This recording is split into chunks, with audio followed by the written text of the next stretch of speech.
নমস্কার বন্ধুরা, আশা করছি আপনারা সবাই ভালো আছেন, সুস্থ আছেন। আজকে চলে এসেছি একটা সুন্দর কিন্তু পূর্ব বাংলার নতুন রেসিপি নিয়ে। এই রেসিপিটা কিন্তু আমি শিখেছি আমার ঠাম্মির কাছ থেকে। সেই রেসিপিটাই আজকে আপনাদের কাছে শেয়ার করব। এই রেসিপিটার জন্য আমার প্রয়োজন একটা পাকা চালতে। একদম কাঁচা হলে কিন্তু চলবে না, চালতেটা একদম পাকা হতে হবে। আর চালতে দিয়ে কিন্তু খুব সুন্দর মিষ্টি একটা গন্ধ বেরোচ্ছে। পাকা চালতের কিন্তু মিষ্টি গন্ধটা না বাড়িটা কিন্তু শোভাময় করে তোলে। আর আপনি পাকা চালতে যদি রান্না করেন না, তাহলে কিন্তু আশেপাশের লোকেরা ঠিক বুঝতে পারবে যে এই বাড়িতে চালতের কিছু বানানো হচ্ছে। আমি চালতেটার পাশের যে ছোট ছোট প্লেট মতো থাকে ওইটা কেটে নিয়েছি। কেটে নিয়ে ওপরের ছালটাকে ভালো করে একটু পুরুক করে ছাড়িয়ে নিচ্ছি। আর চালতেটা হাতে নিতেই খুব সুন্দর গন্ধ কিন্তু নাকে আমার ভেসে আসছে। দেখুন, এরকম করে লম্বা লম্বা করে কেটে নিয়েছি। কেটে আমি পাটার উপরে রেখে নিয়েছি। আর আমার লাগবে মূলো, সাদা মূলো আমি ধুয়ে নিয়েছি। এবার মূলোর পাশের যে ছালগুলো আছে মোটা করে ছাড়িয়ে ফেলে দিচ্ছি। ফেলে দিয়ে আমি গোল গোল করে, পাতলা পাতলা, খুব একটা মোটা না, এরকম গোল গোল করে কিন্তু কেটে নেব। এরকম গোল গোল করে কেটে পাশের জলের মধ্যে আমি ভিজিয়ে রাখবো। তাহলে না কালসেটে পড়বে না। জলে ভিজিয়ে রাখলে মূলো কখনো কালসে পড়ে না। এবার আমি যে চালতেগুলোকে পাটার ওপরে কেটে রেখে দিয়েছিলাম সরু সরু করে, সেই চালতেগুলোকে না আমি ভালো করে থেতো করে নিচ্ছি। কারণ চালতেগুলো ধুয়ে নেওয়ার পরেও থেতো করা যায়, সেক্ষেত্রে না চালতে থেকে একটা লাল বীজলে বেরোয়। তাই আমি কেটে নিয়ে চালতেগুলোকে থেতো করে নেব। সব চালতেগুলোকে যে কটা কেটেছি পুরোটাই চালতেটা কেটেছি।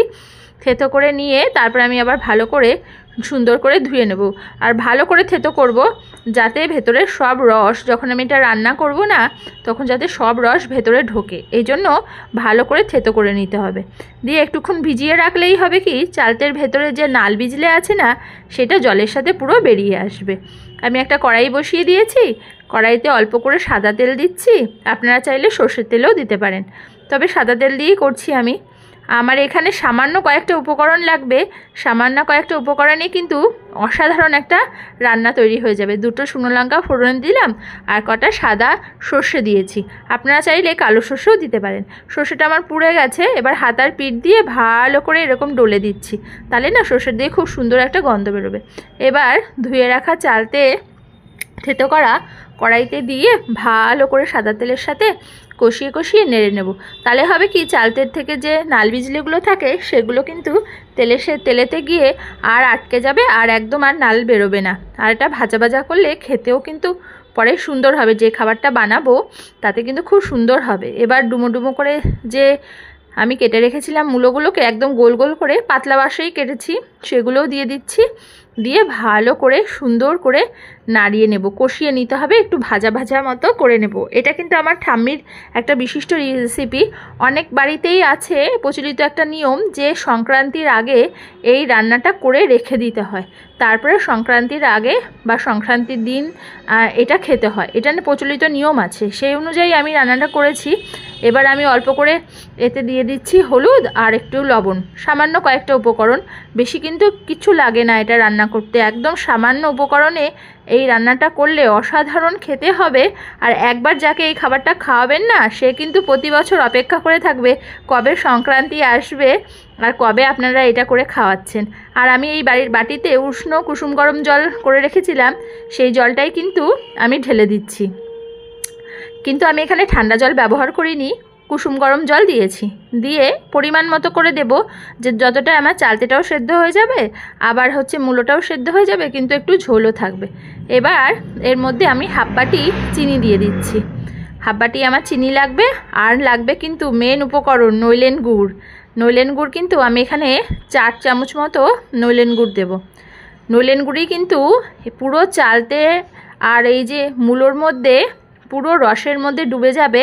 আর নইলেন গুড়ের পুরো গন্ধটা মূলোতে কিন্তু আর থাকবে না, একদমই থাকবে না মূলোর কোনো সেন্ট। মূলোর সেন্টটা চালতের সেন্টে রূপান্তরিত হবে গন্ধে, আর নইলেন গুড়ে রূপান্তরিত হয়ে যাবে।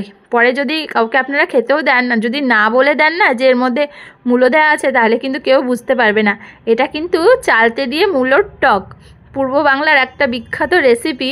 আমার ঠাকুমা যেহেতু পূর্ব বাংলার মানুষ, ওনার কাছ থেকে শেখা আমার এই খাবারের রেসিপিটা। অসাধারণ খেতে হয়, অসাধারণ। একবার না খেলে বন্ধুরা কেউ কিন্তু বিশ্বাস করতে পারবে না। একদম সামান্য উপকরণে ঘরেতে থাকা কয়েকটা মাত্র উপকরণে একটা অসাধারণ খাবারের রান্না আর অসাধারণ স্বাদের রান্না। একবার যে খাবে সে সেই স্বাদ কখনো ভুলতে পারবে না, কোনো দিনও ভুলতে পারবে না।